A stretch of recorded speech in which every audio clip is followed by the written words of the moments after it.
Pertanyaannya, kenapa mereka harus ke luar negeri? Ya, karena negara gagal memberi pekerjaan kepada warga negara Indonesia yang mencari kehidupannya layak di negerinya sendiri. Jangan salahkan pekerja migrannya, tapi salahkan negara, karena negara tidak bisa memberi lapangan pekerjaan buat mereka dan kehidupannya layak buat mereka, sehingga mereka terpaksa untuk bekerja ke luar negeri, meninggalkan keluarga, kampung halaman, dan lain-lainnya. Ini sangat miris dan sudah terjadi puluhan tahun yang lalu.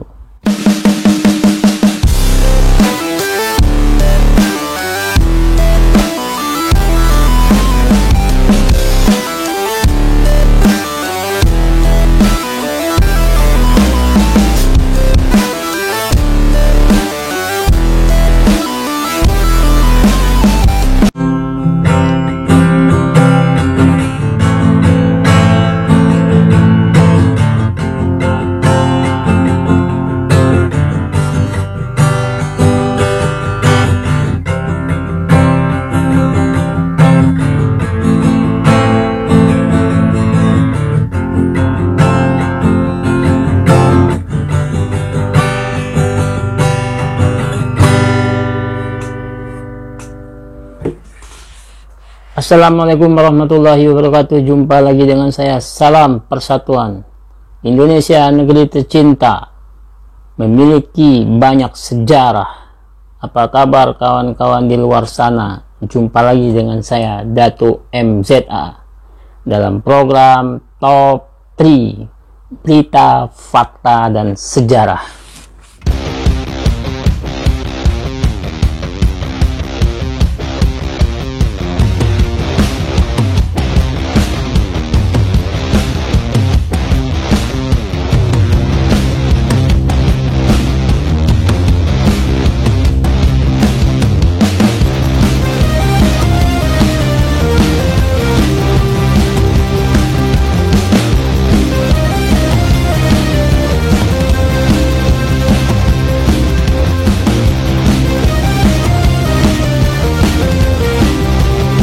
Baiklah kawan-kawan yang di luar sana, hari ini saya ingin membahas sedikit terkait dengan enggak sedikit, banyak juga terkait dengan seputaran pekerja migran Indonesia yang akan berangkat ke luar negeri.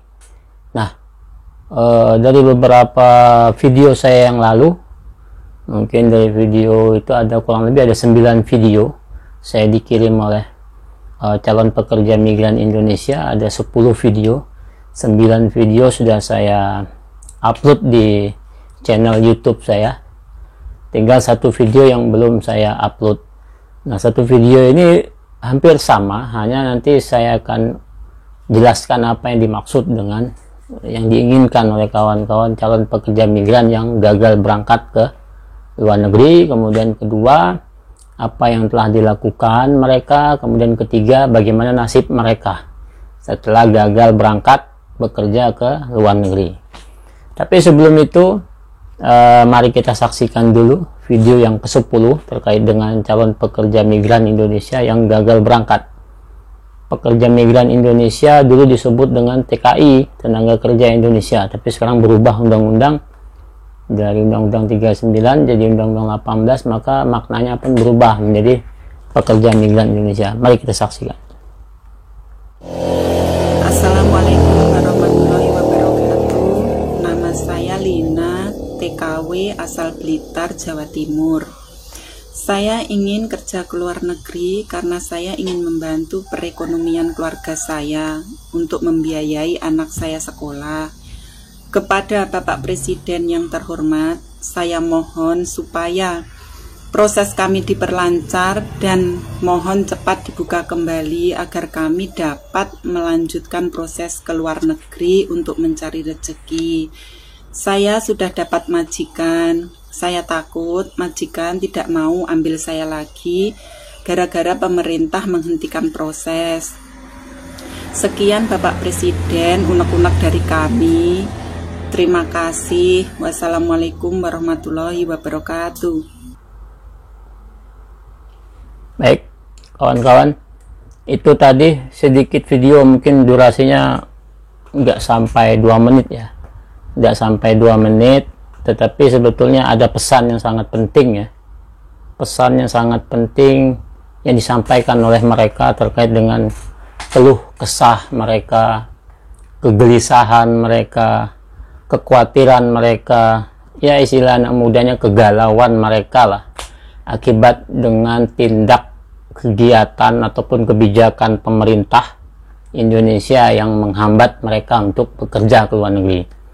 Saya sudah membuat berapa poin ya? 1, 2, 3, 4, 5, ada 6 poin yang saya rangkum. 6 poin yang saya rangkum, kemudian nanti saya akan bacakan, nanti saya akan upload di deskripsi di bawah YouTube, di bawah channel ini, video ini, nanti kawan-kawan bisa membaca.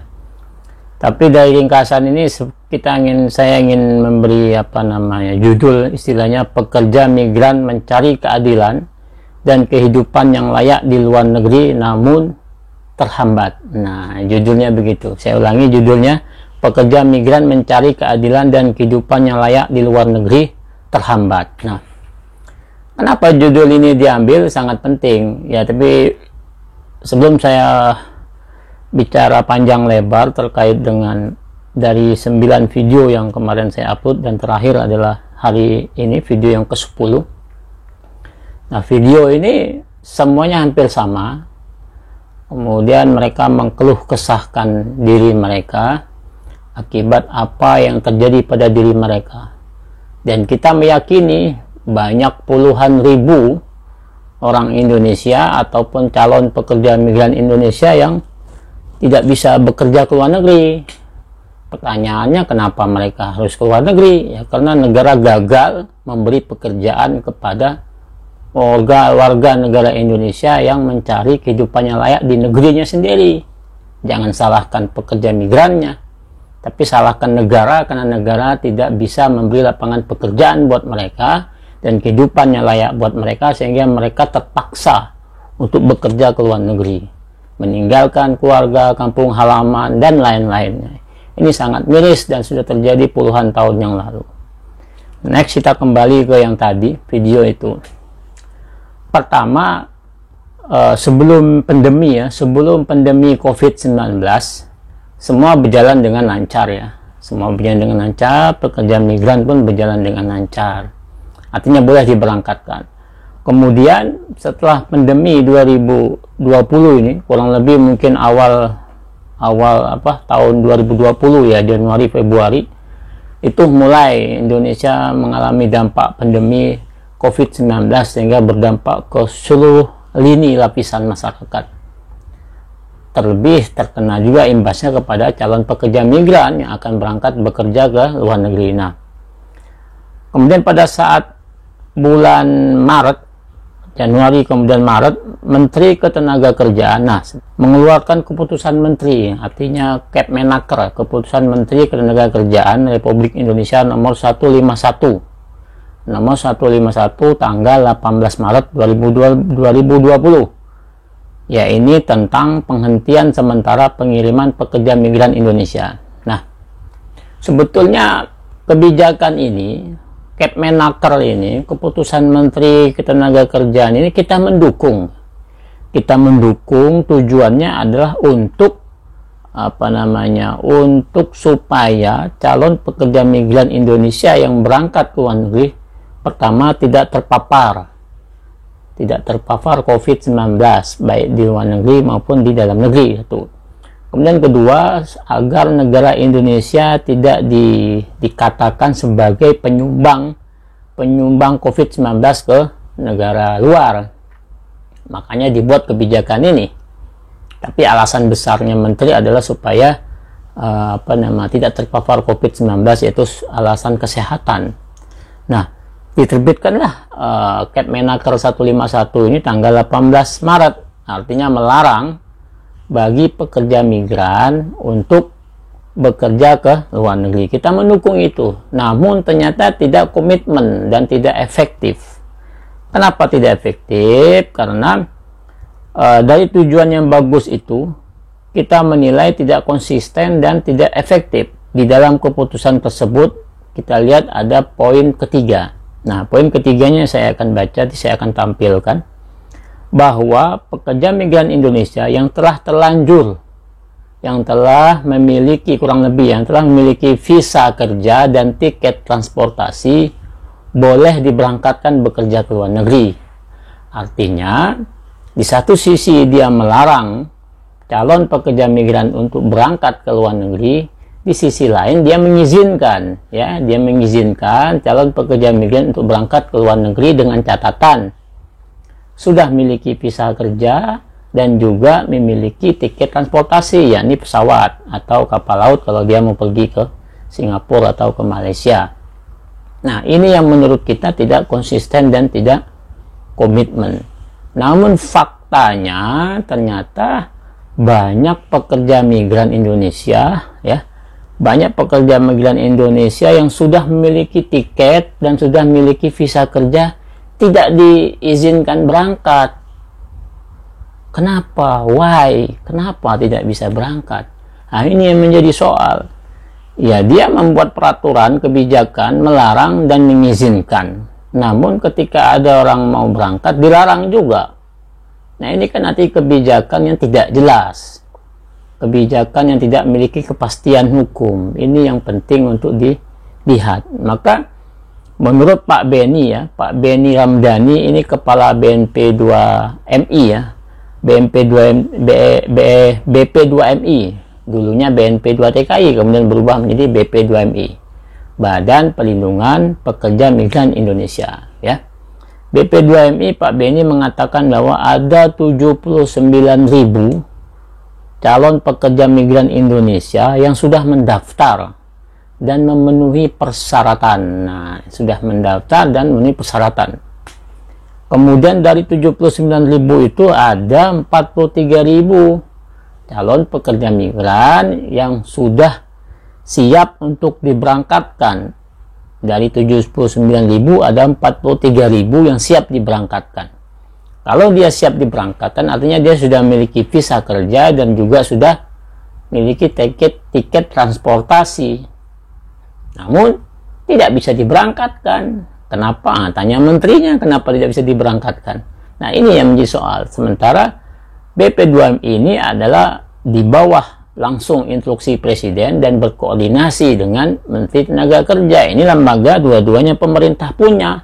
Tetapi tidak koordinasi, ada apa di antara mereka, ada kepentingan apa di antara mereka, sehingga di satu sisi BP2MI mengkritisi, sementara di sisi lain Menteri juga seperti itu. Ini menjadi soal, maka ke depan harus diharmonisasi dua lembaga ini.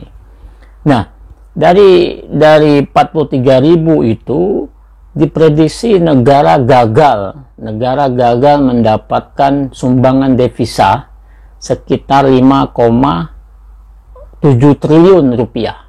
Wow, itu uang cukup banyak ya, cukup banyak. Kalau beli kerupuk atau apa ya nggak tahu berapa banyak itu. Oke lah berapapun itu. Tapi Pak Beni mengatakan bahwa di dalam berita satu online, saya kutip di berita satu online, dengan gagal berangkat 43.000 calon pekerja migran itu, maka negara mengalami kerugian dan tidak mendapat sumbangan devisa sebesar 5,7 triliun rupiah. Oh, bayangkan. Kemudian dari data terakhir 2019, negara Indonesia mendapat sumber devisa dari pekerja migran Indonesia itu sebesar 159,6 triliun. Bayangkan. Aku membayangkannya banyak sekali ya. Nah, negara mendapatkan devisa, sumbangan devisa dari pekerja migran Indonesia 159,6 triliun rupiah dari sumbangan pekerja migran Indonesia yang bekerja di luar negeri. Itu pahlawan devisa. Itu betul-betul yang menyumbang pembangunan negara, membayar gaji PNS, yang membayar semua apa itu ya. Ya, termasuk gaji menteri, gaji pegawai negeri, gaji aparat negara lah. Salah satunya sumbangan dari mereka, membuat jalan, transportasi umum, kepentingan umum, itu dari uang mereka. Terkadang PMI-nya, pekerja migrannya pun tidak menikmati fasilitas umum tersebut. Contoh umpamanya, ya seperti jalan umpamanya. Kadang-kadang mereka pun nggak pulang ke kampung, nggak bisa ikut jalan juga kan. Nggak menikmati jalan, mungkin contoh kayak apa itu ya banyak macam lah contohnya, sehingga mereka pun tidak menikmati itu, tapi mereka menyumbang, tapi mereka ikhlas untuk negara tercinta, karena mereka berpikir nanti pada saatnya nanti mereka akan pulang ke kampung halaman. Ini yang menjadi catatan negara. Kemudian yang ketiga, dari persoalan tersebut maka para pekerja migran ini membentuk forum, namanya Forum Komunikasi Pekerja Migran Indonesia, atau disingkat dengan FKPMI. Nanti ada berita-beritanya, nanti akan saya tampilkan. Mereka ini mewakili 5 orang calon pekerja migran Indonesia yang dinamain Denny Rianti dan kawan-kawan ya, menunjuk kuasa hukum. Kuasa hukumnya kebetulan saya. Jadi kuasa hukumnya kebetulan saya, menjadi pengacara atau lawyer dari Forum Komunikasi Pekerja Migran Indonesia yang diwakili oleh 5 orang calon pekerja migran Indonesia, Denny Rianti dan kawan-kawan, melakukan upaya hukum. Ini dia, melakukan upaya hukum. Kita tidak demo, kita tidak merusak. Ya kalau kita demo mungkin dikumpulkan 79.000 orang, itu banyak ya, setengah dari itu pun kelihatan sudah kewalahan negara ya. Tapi kami tidak demo, kami tidak merusak kepentingan umum, kami pun tidak menghina orang, memberi berita-berita hoak dan lain-lainnya. Tapi kita tempuh jalur peraturan perundang-undangan, kita tempuh jalur konstitusi, maka kita ajukanlah gugatan ke Pengadilan Tata Usaha Negara. Apa yang kita gugat? Yang kita gugat adalah kita meminta pembatalan keputusan Menteri Ketenagakerjaan nomor 151 tanggal 18 Maret tadi. Kita minta Pengadilan Tata Usaha Negara Jakarta untuk membatalkan surat keputusan Menteri nomor 151 tentang penghentian sementara pekerja migran Indonesia. Maka ini kita gugat ke pengadilan, yang kita masuk gugatannya tanggal 12 Juni 2020. 12 Juni yang lalu 2020 kita daftarkan. 12 Juni 2020 ke Pengadilan Tata Usaha Negara, berharap pengadilan membatalkan surat keputusan Menteri nomor 151 tersebut. Kemudian proses perjalanan persidangan berjalan dengan baik, dengan tertib. Namun di tengah-tengah jalan proses persidangan, tiba-tiba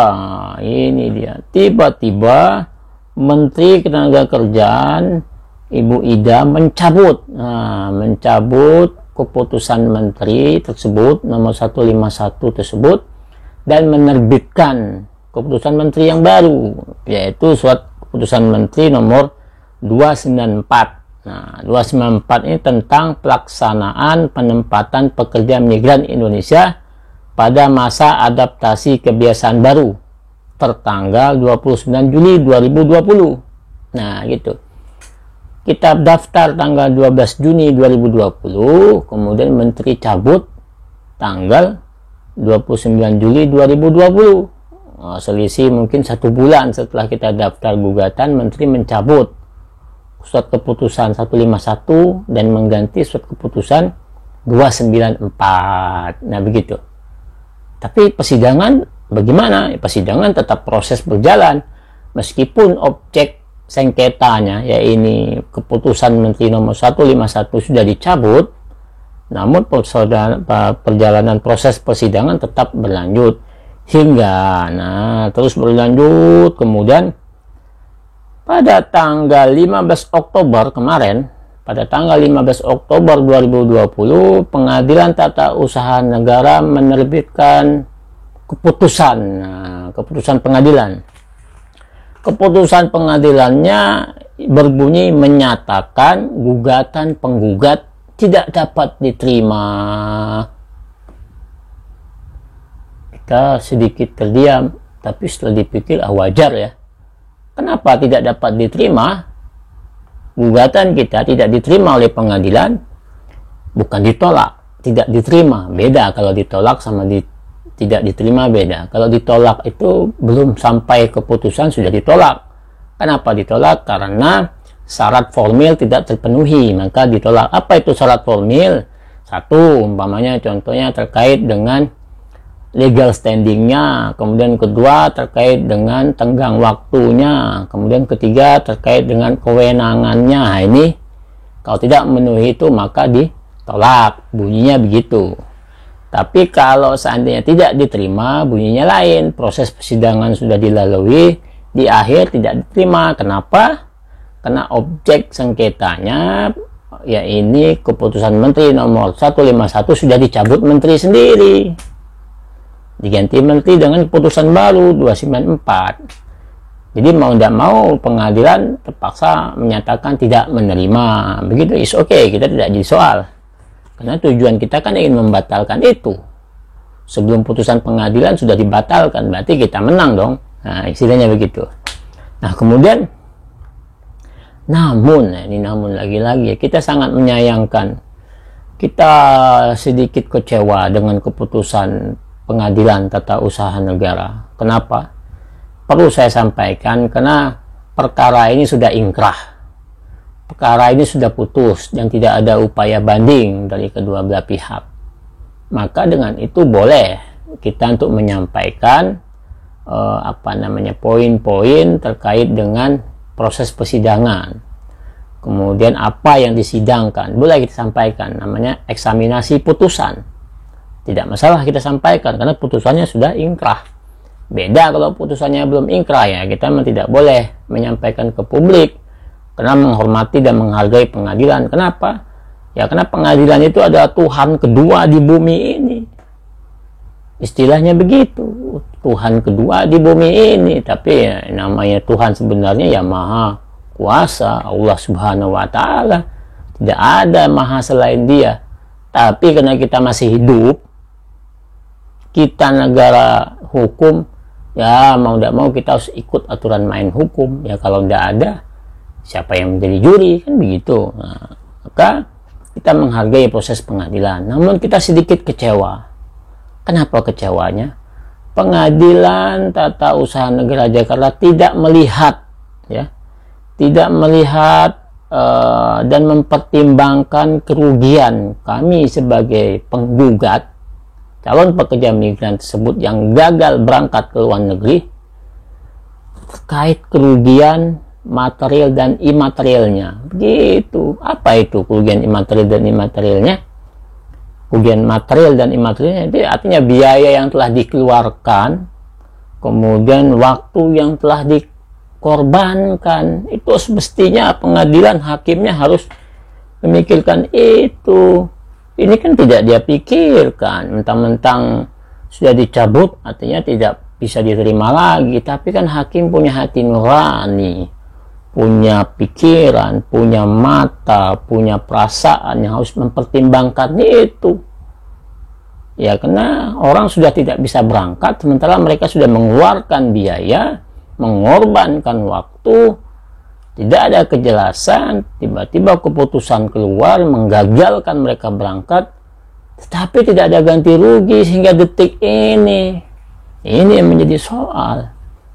Kenapa negara tidak memikirkan itu? Kenapa pengadilan tidak memikirkan itu? Kalau negara tidak memikirkan itu, mestinya pengadilan memikirkan itu. Sehingga dengan keputusan itu, pengadilan bisa memaksa negara untuk memberi ganti rugi kepada calon pekerja migran yang gagal berangkat. Harusnya begitu. Faktanya kan tidak. Ya, namanya juga proses pengadilannya. Kita tidak boleh optimis, kita tetap optimis, kita tetap percaya dengan pengadilan, kita tetap menghormati dan menghargai pengadilan. Mungkin ini adalah takdirnya, kembali lagi yang Maha Kuasa, begitu. Nah, Baik kawan-kawan, dari 6 poin ini sudah saya rinci ya. Sebetulnya ceritanya panjang ya, tapi karena saya rinci, saya rangkum menjadi pendek saja, hanya 6 poin. Nanti akan saya share ke deskripsi video ini, kawan-kawan bisa membaca itu.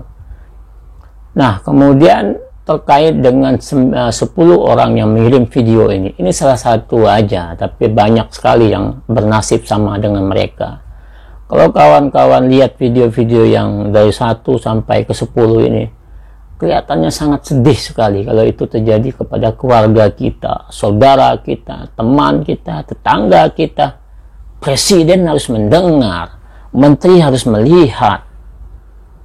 Ya kalau mereka duduk di AC, kemudian makan disiapin, protokol pemerintah disiapin, ya mereka nggak melihat ini. Ya harusnya mereka peka dong, begitu. Ini kan mereka ini sudah mempersiapkan dokumennya dengan biaya dan waktu. Dan kebanyakan mereka ini bukan orang yang mampu, orang yang susah, orang yang tidak punya penghasilan, orang yang betul-betul rentan. Dan akhirnya mereka terpaksa untuk bekerja ke luar negeri. Kalau ditanya seluruh calon pekerja migran, gak ada satupun yang mau bekerja ke luar negeri. Kalau negara mampu memberikan pekerjaan dan penghidupan yang layak buat mereka, mereka tak akan pergi ke luar negeri untuk bekerja, meninggalkan keluarga, meninggalkan anak, meninggalkan harta. Demi apa? Kehidupan yang layak. Negara harus memikirkan ini. Pemerintah Jokowi harus memikirkan ini. Boleh bangun kemana-mana, boleh tarik investor. Namun jangan lupakan calon pekerja migran Indonesia ini, para pekerja migran yang ada di luar negeri. Puluhan tahun, mungkin ya ratusan tahun, negara ini mengirim tenaga kerja yang formal maupun informal bekerja ke luar negeri. Kenapa? Apakah tidak bisa membuka pekerjaan, membuka suatu penghasilan yang baik buat negara ini, sehingga tidak perlu pergi ke luar negeri dan bekerja?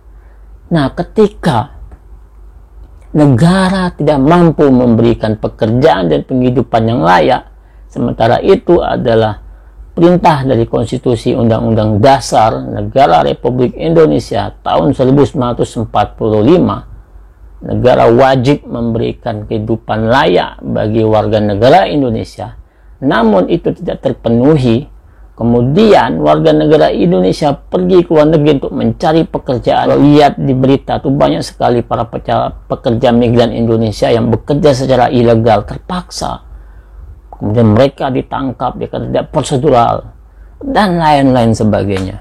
Sangat miris sekali kita. Malu negara ini, maruah negara ini. Tapi mau bagaimana lagi kan? Semua sudah berjalan, maka kita coba untuk menyesuaikan, coba untuk beradaptasi. Berharap sudah dicabut ini perizinan, sudah dicabut keputusan menteri dan terbitkan keputusan menteri baru, artinya membolehkan mereka untuk berangkat ke luar negeri. Namun karena persoalan COVID tidak berhenti, sehingga tidak sedikit akhirnya mereka pun terpaksa tidak bisa bekerja juga ke luar negeri, tidak bisa berangkat juga ke luar negeri karena negaranya pun tidak mengizinkan, negara luar tidak mengizinkan. Kayak Singapura, mungkin Singapura mengizinkan ya, pekerja migran Indonesia masuk ke luar negeri, bekerja di negaranya. Tapi kalau seperti Brunei, Malaysia itu nggak mengizinkan ya, karena mereka takut Indonesia masih banyak COVID-nya, jadi mereka tidak mengizinkan. Tapi kayak sih di Hong Kong, kemudian di Makau itu boleh untuk berangkat ke sana untuk bekerja. Nah, terakhir poinnya adalah, terakhir saran kita bahwa pekerja migran Indonesia tetaplah menjadi pekerja yang cinta NKRI, itu dong, dimanapun berada. Kemudian kedua, jaga kekompakan dan persatuan di luar negeri. Karena kalau tidak bersatu maka kita akan hancur. Kemudian ketiga, negara harus hadir melindungi dan melayani pekerja migran Indonesia dari sebelum berangkat sampai berangkat dan balik lagi ke kampung, negara harus hadir. Kemudian juga terakhir, bagi Menteri Ketenagakerjaan dan juga untuk pemerintahan yang lain, coba bikin suatu surat keputusan itu pertama berpihak kepada masyarakat. Kemudian kedua, harus efektif dan efisien dan konsisten sehingga ada kepastian hukum. Nah, sekarang Undang-Undang Cipta Kerja. Di dalam Undang-Undang Cipta Kerja itu nanti akan banyak turunannya terkait dengan peraturan pemerintah. Baik peraturan menteri ini, peraturan menteri itu, peraturan presiden, segala macam itu akan banyak sekali.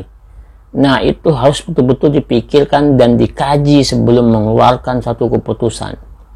Kalau tidak, maka akan berujung lagi ke Pengadilan Tata Usaha Negara dan kontroversial lagi. Maka itu yang dapat saya sampaikan. Jika ada kata-kata yang salah, jika ada pendapat yang salah, mohon dimaafkan. Karena yang memaafkan itu orang yang paling mulia di sisi Allah Subhanahu wa Ta'ala. Kalau ada kata salah, saya mohon maaf. Kemudian jika ada komentar, saran, kemudian ada pendapat, silakan sampaikan di video ini.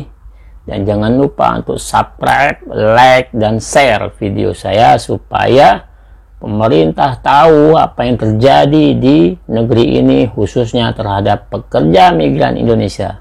Dan terakhir, saya mengucapkan terima kasih banyak-banyak kepada kawan-kawan sudah subscribe video ini, channel ini, dan menonton video ini. Saya terima kasih. Dan kita saling support dan saling dukung dan memperhatikan undang-undang ITE. Begitu. Terima kasih. Billahi taufiq wa hidayah. Wassalamualaikum warahmatullahi wabarakatuh. Salam persatuan. See you again.